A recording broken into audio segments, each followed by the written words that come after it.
দক্ষিণ দিনাজপুর জেলার গঙ্গারামপুর শহরের নিউ মার্কেটে অবস্থিত জেলা তৃণমূল কংগ্রেসের পার্টি অফিসে জেলা তৃণমূল কংগ্রেস সংখ্যালঘু সেল ও এসএসসি এসটি সেলের পূর্ণাঙ্গ কমিটি ঘোষণা করা হলো। রাজ্যের ক্রেতা সুরক্ষা দপ্তরের মন্ত্রী বিপ্লব মিত্র এই দুই শাখা সংগঠনের কমিটি আনুষ্ঠানিকভাবে ঘোষণা করেন।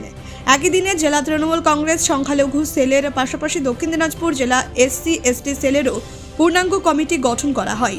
এসটি সেলের জেলার সভাপতি হিসেবে দায়িত্ব পান বালুরঘাটের বাসিন্দা বৈদ্যনাথ মার্ডি।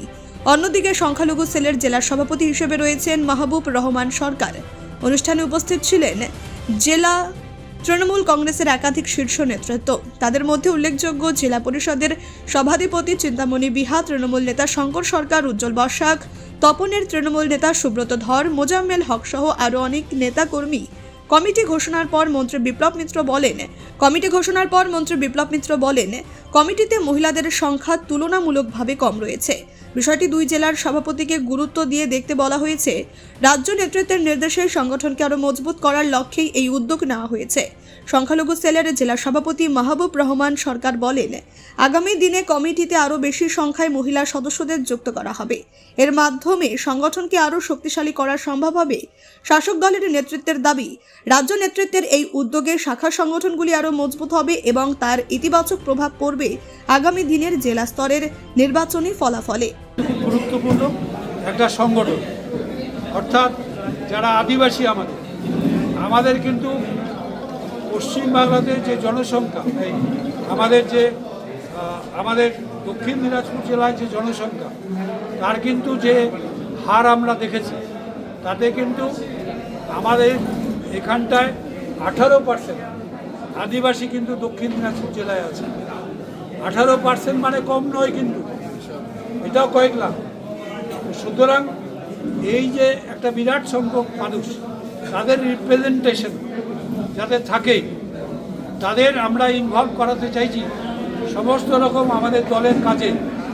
সেটার জন্যই আমাদের নেত্রী মমতা ব্যানার্জি, যিনি এই এই সেলটাকে তৈরি করে দিয়েছেন, যাতে তারা তাদের নিজস্ব যে দাবি দাওয়া আছে, অসুবিধাগুলো আছে, সেগুলো তারা তুলতে পারে, বলতে পারে, এবং রাজ্য সরকার সেগুলো যাতে সেই কাজগুলো তাদের করে দিতে পারে।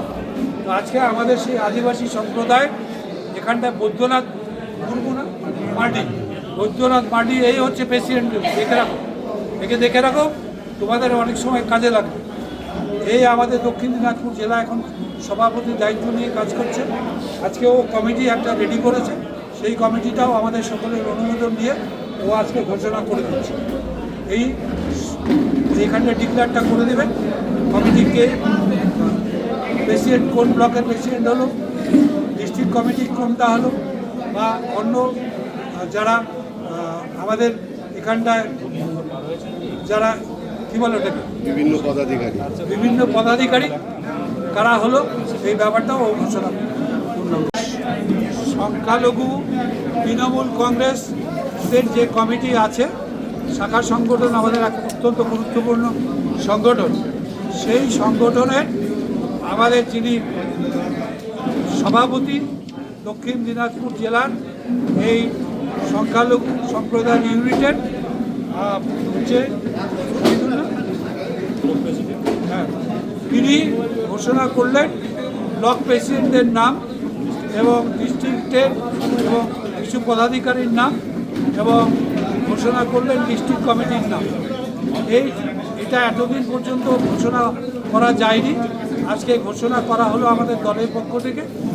এটা আপনাদের জেলার সভাপতি থেকে আরম্ভ করে আমরা সবাই অনুমোদন দিলাম এটাকে প্রেসিডেন্টের সঙ্গে, এবং এই কমিটি কাজ করবে, ফাংশন করবে আগামী দিনে, যতক্ষণ পর্যন্ত ফার্দার নতুনভাবে এই কমিটি সম্পর্কে কখনো বলা না হবে, ততক্ষণ পর্যন্ত এই কমিটি। আপনি একটা অসন্তোষ প্রকাশ করলেন, সেটা হলো মহিলাদের পার্টিসিপেশন নিয়ে। এই কমিটিতে কী বলবেন? মানে আরও বেশি মহিলার পার্টিসিপেশন দরকার ছিল। হ্যাঁ, আমার যেটা মনে হয়েছে এখন আমাদের মহিলা এবং পুরুষ অনুপাত কিন্তু প্রায় সমান। কোনো জায়গাতে 1% মহিলা বেশি আছে, কোথাও হয়তো তোমার পুরুষ বেশি আছে কোনো জায়গায়, অর্থাৎ প্লাস মাইনাস করলে প্রায় সমসংখ্যক। সুতরাং মহিলাদের বাদ দিয়ে এখন আর কোনো সংগঠন চলতে পারবে না। সুতরাং আমাদের দল পার্লামেন্টে যে প্রতিনিধিত্ব পাঠাচ্ছে তাতেও দেখা যাচ্ছে মহিলাদের সংখ্যা কত বেড়ে গেছে। মোর দ্যান 30%, আমাদের প্রায় 40% আমরা পাঠিয়েছি অলরেডি লোকসভায়, আমাদের বিধানসভাতেও তাই। তো সুতরাং ধীরে ধীরে এটা হয়তো 50%ই যাবে। সেই জায়গাটায় একটা সংগঠন তাদের কিছু যদি মুসলিম মহিলাদের দায়িত্ব দেওয়া হতো, কারণ সবাই এখন মেয়েরা বিএ পাস MA পাস করে ডক্টরেট করে তারা আমাদের সমাজ ব্যবস্থাতে বিভিন্নভাবে অফিসার হিসাবেও কাজ করছে। সুতরাং আমাদের এই সংগঠনে যদি মহিলা কয়েকজন থাকতো তাহলে আরও বেশি ভালো হতো। আমি প্রেসিডেন্টকে অনুরোধ করেছি যে তিনি যাতে পরবর্তীকালে কিছু মহিলাকে এই সংগঠনের সঙ্গে জুড়ে দেন, যাতে এটা একটা সর্বাঙ্গীন সুন্দর সংগঠন তৈরি হয়। গঙ্গারামপুর থেকে অমিত মহন্তের রিপোর্ট, কুলিক নিউজ।